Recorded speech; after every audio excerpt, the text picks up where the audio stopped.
वाले हैं चैप्टर 3 जिसका नाम है चैप्टर 3 आरंभिक नगर क्लासिक्स हिस्ट्री चैप्टर 3 पुराने भवन का संरक्षण। जसपाल और हरप्रीत अपने घर के पास की गली में क्रिकेट खेल रहे थे। उन्होंने देखा कि कुछ लोग उस खंडहर की तारीफ कर रहे थे जिसे गली के बच्चे भूतहा घर कहा करते थे। एक ने कहा, इसकी वास्तुकला तो देखो, क्या आपने कहीं लकड़ी लकड़ी पर इतनी सुंदर नक्काशी देखी? दूसरी महिला ने कहा, हमें मंत्री जी को पत्र लिखकर कहना चाहिए कि वह इस खूबसूरत घर को सुरक्षित रखने के लिए इसकी मरम्मत कराने की व्यवस्था करें। यह सब सुनकर जसपाल और हरप्रीत सोचने लगे कि इस पुराने खंडहर से लोगों को इतना लगाव क्यों हो सकता है। तो चलिए अब हम लोग पढ़ते हैं हड़प्पा की कहानी।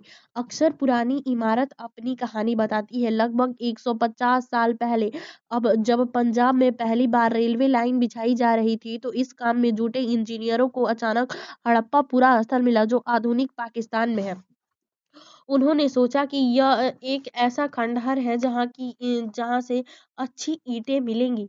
यह सोचकर उन्होंने सोचा कि यहाँ से एक अच्छी मतलब कि ईंटें यहाँ पे अच्छी मिलेंगी और काम में जुटे थे, उनको हड़प्पा मिली और अच्छा खंडहर है यहाँ से अच्छे। यह सोचकर वे हड़प्पा के खंडहरों से हजारों ईंटें उखाड़ ले गए और जिससे उन्होंने रेलवे लाइनें बिछाई। इससे कई इमारतें पूरी तरह नष्ट हो गई, जिसके उसके बाद लगभग 80 साल बाद पहले पुरातात्विक ने इस स्थल को ढूंढा और पता चला कि यह खंडहर उपमहाद्वीप का सबसे पुराने शहरों में से एक है। क्योंकि इस नगर की खोज सबसे पहले हुई थी, इसलिए बाद में मिलने वाले इस तरह के सभी पुरास्थल में जो इमारतें और चीज मिली उन्हें हड़प्पा सभ्यता की इमारतें कहा गया। इन शहरों का निर्माण लगभग 4700 साल पहले ही हुआ था। ठीक है, चलिए अब इनको डिटेल में पढ़ते हैं, बहुत इंटरेस्टिंग है। ठीक है, प्रायः पुरानी इमारतों को तोड़कर उनकी जगह नए भवन जो है बनाए जाते हैं। क्या तुम्हें लगता है कि पुरानी इमारतों को सुरक्षित रखना चाहिए? जैसे कि वो वहाँ आर्कियोलॉजिस्ट वहाँ पे देखने के लिए लोगों के लिए अच्छी जगह हो सकती है, उनको रखना चाहिए। ठीक है ना, ये नगर आधुनिकता पाकिस्तान के पंजाब और सिंध प्रांतों, भारत के गुजरात, राजस्थान, हरियाणा और पंजाब प्रांतों में मिलते हैं।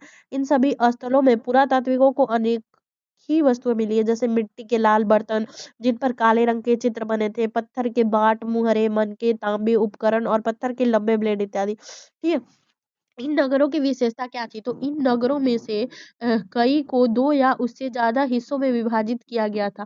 प्रायः पश्चिमी भाग छोटा था लेकिन ऊंचाई पर बना था और पूर्वी हिस्सा बड़ा था लेकिन यह निचले इलाके में था। ऊंचाई वाले भाग को पुरातात्विक नी नगर दुर्ग कहा, जिससे निचले हिस्से को निचला नगर कहा। दोनों हिस्सों की चारदीवारी की पक्की ईंटों की बनाई जाती थी। इसकी ईंटों इतनी पक्की थी कि हजारों साल बाद आज तक उनकी दीवारें खड़ी रही। दीवार बनने के लिए ईंटों की चिनाई इस तरह करते थे जैसे कि दीवारें खूब मजबूत हो। जैसे पता चला ना हड़प्पा सभ्यता में कि एक नीचे बहुत सारे लोग रहते थे और ऊंचे पे थोड़े अपर लेवल के लोग रहते थे। ये इसका मानचित्र है जहाँ पे लोग रहते थे, झेलम नदी, चेनाब नदी, रावी, हड़प्पा, कमला, यहीं पे मोहनजोदड़ो, सब कुछ। ठीक है, खूब मजबूत हो। कुछ नगरों के नगर दुर्ग में कुछ खास इमारतें बनाई गई थी। मिसाल के तौर पर मोहनजोदड़ो में एक खास तालाब बनाया गया था, स्नान नगर, जिसे पुरातात्विक महान स्नान नगर कहा गया है। इस तालाब को बनाने में ईंटें और प्लास्टर का इस्तेमाल किया गया था। इसमें पानी का रिसाव रोकने के लिए प्लास्टर के ऊपर चारकोल की परत चढ़ाई गई थी और इस सरोवर में 2 तरफ से उतरने के लिए सीढ़ियां बनाई गई थी और चारों ओर कमरे बनाए गए थे। इसमें भरने के लिए पानी कुएं से निकाला जाता था, उपयोग के बाद इसे खाली कर दिया जाता था। शायद यहाँ विशिष्ट नागरिक विशेष अवसरों पर स्नान किया करते थे। कालीबंगा और लोथल जैसे अन्य नगरों में अग्निकुंड मिले हैं, जहाँ संभवतः यज्ञ किए जाते होंगे। हड़प्पा, मोहनजोदड़ो और लोथल जैसे कुछ नगरों में बड़े-बड़े भंडार गृह भी मिले हैं। ठीक है, यहाँ पे आरंभिक नगर आपको ये दिख पा रहा होगा, ये महान स्नान नगर है, जहाँ एक मोहनजोदड़ो का फिल्म भी है ऋतिक रोशन का, वो आप देखेंगे तो पता चलेगा। ठीक है, हड़प्पा के नगरों में ईंटों की चिनाई, जो हड़प्पा के नगरों में किस तरीके से ईंटें की चिनाई की गई थी। यह दिख रहा है स्पेशल ईंटें। इन नगरों के घर आमतौर पर 1 या 2 मंजिले होते थे। घर के आंगन के चारों ओर कमरे बनाए जाते थे। अधिकांशतः घरों में एक अलग स्नानघर होता था और कुछ घरों में कुएं भी होते थे। कई नगरों में ढके हुए नाले थे और इनको सावधानी से यहाँ पे नाली भी बनाई गई थी और जो कि ढका हुआ भी था, ताकि पानी जो था आसानी से बह सके। अक्सर घरों की नालियों को सड़कों की नालियों से जोड़ दिया जाता था, जो बाद में बड़े नालों में मिल जाती थी। नालों के ढके होने के कारण इनमें जगह-जगहों पर मैनहोल बनाए गए थे, जिसके ज़रिए इनकी देखभाल और सफाई की जा सके। घर, नाले और सड़कों का निर्माण योजनाबद्ध तरीके से एक साथ ही किया गया था। यहाँ पर वर्णित घरों और पिछले अध्याय में वर्णित घरों में आपने क्या अंतर देखा? कोई 2 अंतर? यहाँ पे एक अच्छी तरीके से डिज़ाइनिंग की गई थी, वहाँ पे बस लोग रहने के लिए नॉर्मल सा घर बनाते थे, ठीक है? नगरीय जीवन। अब हड़प्पा, हड़प्पा के नगरों की बड़ी अ, हलचल रहा करती होगी। यहाँ पर ऐसे लोग रहते थे जो नगर की खास इमारतें बनाने की योजना में जुटे रहते थे। ये संभवतः यहाँ के शासक थे। यह भी संभव है कि शासक लोगों को भेजकर दूर-दूर से धातु, बहुमूल्य पत्थर और अनुपयोगी चीज़ मंगवाते थे। शायद शासक लोग खूबसूरत मानकों तथा सोना-चांदी से बने आभूषण जैसे कीमती चीज़ों को अपने पास रखते होंगे। इन नगरों में लिपिक भी होते थे जो मुहरों पर तो लिखते ही होंगे और शायद अन्य चीज़ों पर भी लिखते होंगे जो बच नहीं पाई हैं। इसके अलावा नगरों में शिल्पकार स्त्री-पुरुष भी रहते थे जो अपने घरों या किसी उद्योग स्थल पर तरह-तरह की चीज़ें बनाते होंगे। लोग लंबी यात्राएँ भी करते थे और वहाँ से उपयोगी वस्तुएँ लाते थे और साथ ही लाते थे सुदूर देशों की किस्से, कहानियाँ, मिट्टी से बने कई खिलौने भी मिले हैं जिससे कि बच्चे खेलते होंगे, ठीक है? नगर में रहने वाले लोगों की एक सूची बनाएँ और इनमें से कुछ ऐसे लोग जो मेहरगढ़ जैसे गाँव उन क्षेत्रों में रहते थे। ठीक है, यहाँ पे आपको गाँव दिख पा रहे होंगे, यहाँ पे किस तरीके से बेल सिस्टम और अच्छे तरीके से साफ-सफाई की पूरी व्यवस्था, नाली ड्रेनेज सिस्टम सब कुछ बहुत ही वेल मेंटेन सिस्टम में था। और सबसे ऊपर मोहनजोदाड़ो की एक सड़क और उसमें बना नाला, ऊपर एक कुआँ, बाईं और नीचे हड़प्पा की एक मुहर, यहाँ पे छोटे-छोटे जो खिलौने हैं इस मुहर के चित्र खास लिपि में है। उपमहाद्वीप में पाए गए लेखन यह प्राचीनतम उदाहरण है कि विद्वानों ने इसे पढ़ने की कोशिश की लेकिन अभी तक यह नहीं पता चल पाया इसका अर्थ क्या है। दाईं ओर और पक्की मिट्टी के खिलौने हैं। ये जो है ये अभिलेख है, इसी के बारे में अभी तक कोई पता नहीं लगा पाया है कि ये क्या है और मतलब इसको डिकोड नहीं कर पाया गया है कि इसमें लिखा हुआ क्या है। इसी के बारे में इसको अभी तक कोई डिकोड नहीं कर पाया है।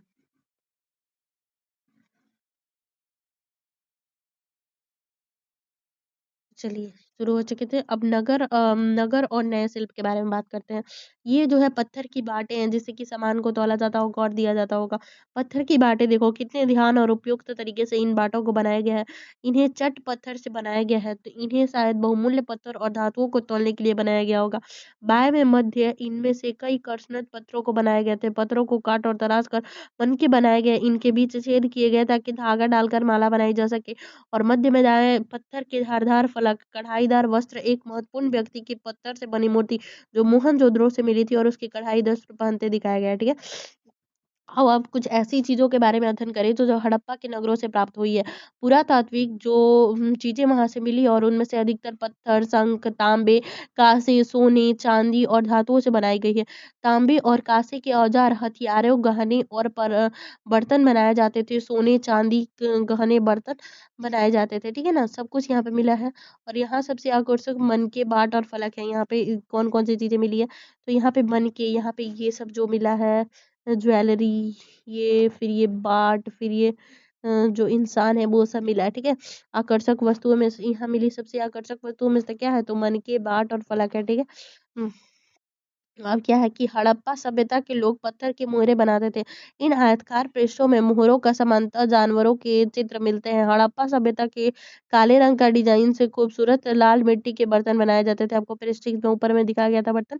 अध्यात्म में जिन गाँवों के बारे में पढ़ा वहाँ धातुओं का उपयोग होता था। हाँ, क्योंकि हमने देखा बहुत सारे धातु की चीजें संभवतः 7,000 साल पहले मेहरगढ़ में कपास की खेती होती थी। ये कर लीजिए कि संभवतः 7,000 साल पहले मेहरगढ़ में कपास की खेती होती थी। मोहनजोदड़ो के कपड़े के टूके अवशेष चांदी के एक फूलदानी के ढक्कन देखिए कपड़े के टुकड़े के अवशेष चांदी के एक फूलदान के ढक्कन अथवा अन्य तांबे की वस्तुओं से चिपके हुए मिले हैं।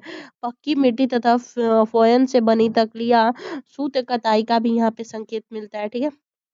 अब क्या है इनमें से अधिकांश वस्तुओं का निर्माण विशेषज्ञों ने किया था। विशेषज्ञ उसे कहते हैं जो किसी खास चीज बनाने के लिए खास प्रशिक्षण लेता है जैसे कि पत्थर पत्थर तराशना, मनके चमकाना, मोहरों पर पिचकारी करना, चित्र पे मूर्ति का चेहरा कितने आकर्षक ढंग से बनाया गया है, उसकी दाढ़ी कितनी अच्छी से दर्शाई गई है और विशेषकर मूर्तिकार का ही काम हो सकता है। यहाँ पे ये जो इसकी दाढ़ी के बारे में बात कर रहा है कि ये मतलब कोई ऐसे ही नॉर्मल पर्सन बनाएगा तो उतना अच्छा नहीं बनेगा। जो इसको मतलब जानता होगा अच्छे से, वही इतनी खूबसूरत तरीके से इस मूर्ति जो है उसको बनाया होगा। विशेषज्ञ जो होगा वही, ऐसे कोई नॉर्मल पर्सन थोड़ी ना बना सकता है इस तरीके का अच्छा मूर्ति प्रेजेंटेशन जो भी है। तो वही बोल रहा है कि कोई भी चीज़ को इसको जो बनाया होगा, जो एक विशेषज्ञ होगा वही बनाया होगा, है ना?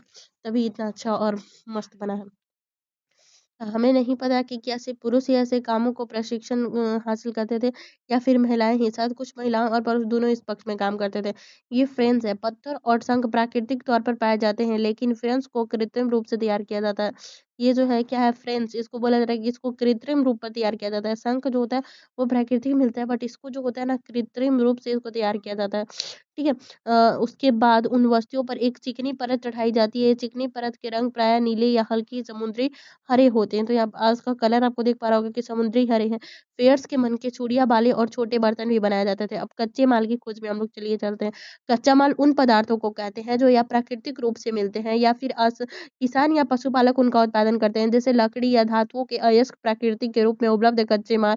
इनमें से फिर कई तरह की चीजें बनाई जाती हैं। मिसाल के तौर पर किसानों द्वारा पैदा किए गए कपास को कच्चा माल कहते हैं।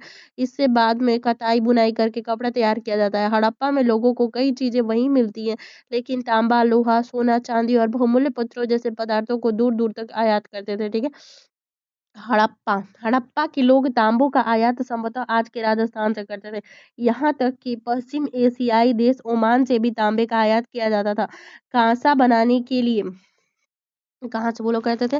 तो हड़प्पा के जो लोग थे ना, यहाँ पे हड़प्पा के लोग तांबे का आयात संभवतः आज के राजस्थान से करते थे और यहाँ तक कि पश्चिम एशियाई के देश ओमान से भी करते थे। तांबा का आयात किया जाता था। कांसा बनाने के लिए मिलने वाली धातु टीन का आयात आधुनिक ईरान और अफगानिस्तान से किया जाता था। सोने का आयात आधुनिक कर्नाटक और बहुमूल्य पत्थर का आयात गुजरात, ईरान और अफगानिस्तान से किया जाता था। ये भी चीज आप देख लो। चीज को एक जगह से दूसरी जगह कैसे ले जाया जाता था। इन चित्रों को देखो, एक खिलौना है और दूसरी जगह मुंह है। इन चित्रों को आप देखो, ये जो है खिलौना है और ये क्या है, मुहर है। ठीक है। खिलौना और मुहर। क्या तुम बता सकते हो कि हड़प्पा के लोग यातायात के लिए किन साधनों का प्रयोग करते थे? हाँ, तो बैलगाड़ी इत्यादि ये सब पे लेके जाते थे, क्योंकि ये जो आप खिलौना देख रहे हो इसमें पता चल रहा है कि ये कुछ बैलगाड़ी टाइप का दोनों तरफ का ऐसे चक्का लगा हुआ है और इस पे ऐसे साइड्स में इसको ऐसे हाथ से घींच करके लेके जाया जाता होगा, है ना? तो इसलिए इसको देख के पता चल रहा है। ठीक है। प्रयोग। पिछले अध्याय में क्या तुमने पहिए वाली वाहनों की जानकारी दी गई थी? बच्चों का खिलौना हल। और आज हल चलाने वाले ज्यादातर किसान पुरुष होते हैं। हमें ज्ञात नहीं कि हड़प्पा में भी यह प्रथा थी या नहीं। लोग नगरों के अलावा गांव में भी रहते थे। वे अनाज उगाते थे और जानवर पालते थे। किसानों और चारवाहों ही शहरों में रहने वाले शासकों, लेखकों और दस्तकारों को खाने के सामान देते थे।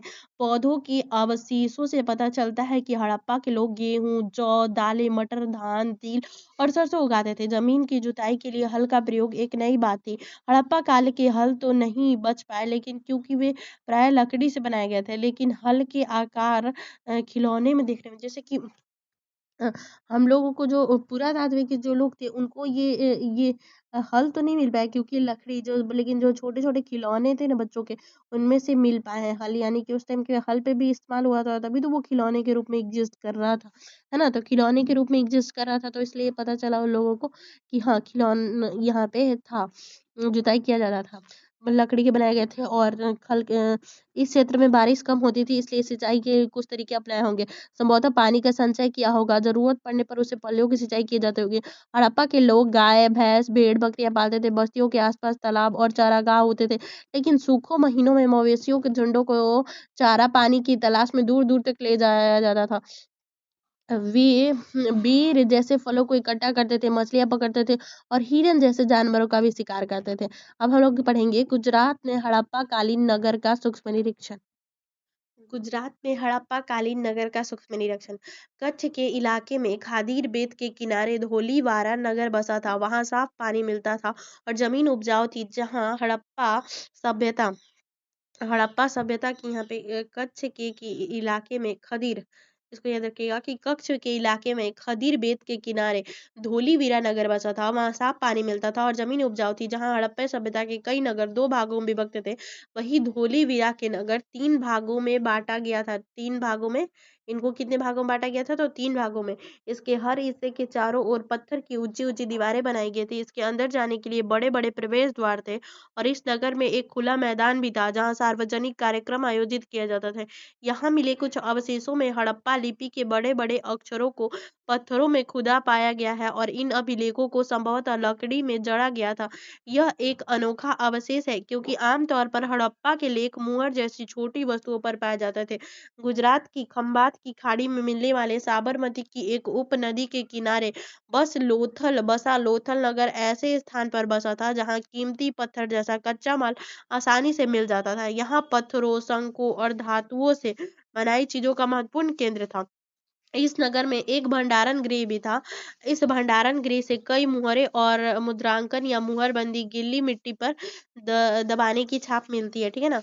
लोथल का बंदरगाह, यह बड़ा तालाब लोथल का बंदरगाह रहा होगा जहां समुद्र के रास्ते आने वाली नावें रुकती थी। संभवतः यहाँ पर माल चढ़ाया और उतारा जाता। ये है लोथल का बंदरगाह, जो ये आपको दिख पा रहा होगा। लोथल का बंदरगाह ये, यहाँ पे आपको पानी और यहाँ पे सामान उतारा चढ़ाया जा रहा होगा, ऐसा कहना है इन लोग का। ये खत्म हो, यहाँ पर इमारतें मिली है जहाँ संभवतः मनके बनाने का काम होता था। पत्थर के टुकड़े, अधबने मनक, मनक बनाने वाले उपकरण और तैयार करने के मनक भी मिलते हैं। ये मुद्रा मुहर और मुद्रांकन का मुहरबंदी। मुहरों का प्रयोग सामान के भरे डिब्बों तथा थैलों को चिन्हित करने के लिए किया जाता होगा, जिन्हें एक जगह से दूसरी जगह भेजा जाता था।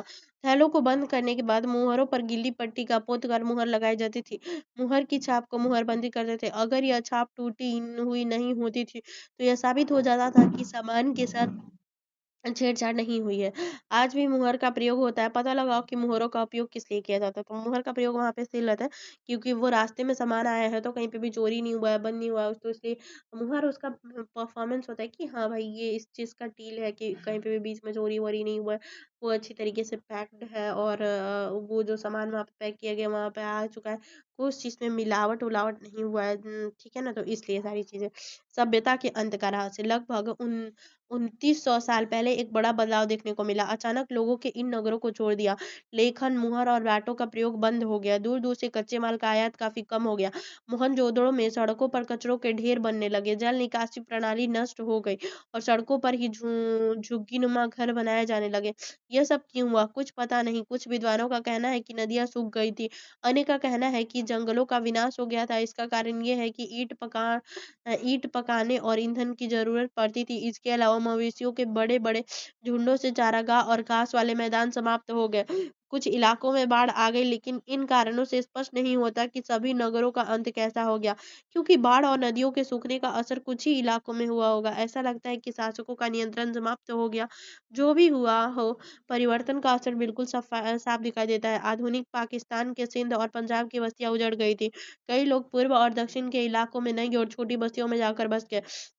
इसके लगभग 1400 साल बाद नए नगरों का विकास हुआ। इनके बारे में आप चैप्टर 8 और 5 में पढ़ेंगे, ठीक है ना? अब ये कल्पना करो, तुम अपने माता-पिता के साथ 4000 साल पहले लोथल की यात्रा कर रहे हो, तो बताओ तुम यात्रा कैसे करोगे? तुम्हारे माता-पिता के लिए साथ क्या-क्या ले जाएँगे? मोहनजोदड़ो से तुम क्या देखोगे?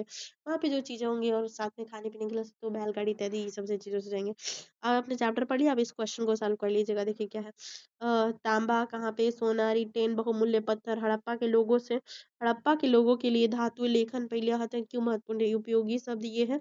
और आओ करके देखें, ये सारे क्वेश्चन है तो आप सॉल्व कर लीजिएगा, नहीं आएगा तो पूछिएगा, ठीक है। कुछ महत्वपूर्ण तिथियां, मेहरगढ़ में कपास की खेती लगभग 7000 साल पहले आरंभ हो गई थी। नगरों का आरंभ लगभग 4700 साल पहले चालू हो गया था और हड़प्पा के नगरों का अंत की शुरुआत लगभग 3900 साल पहले हो गई थी। और अन्य नगरों का विकास लगभग 2500 साल पहले, अन्य नगरों का विकास कब हुआ था? तो 2500 साल पहले हो गया था।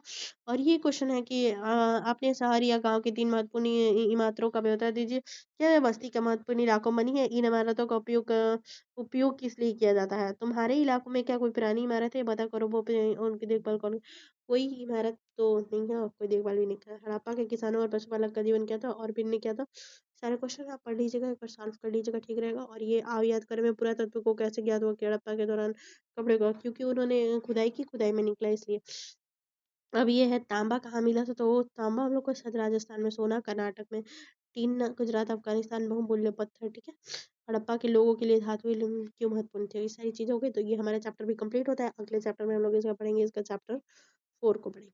चलिए ठीक है, ये हमारा चैप्टर कंप्लीट होता है। Like share and subscribe.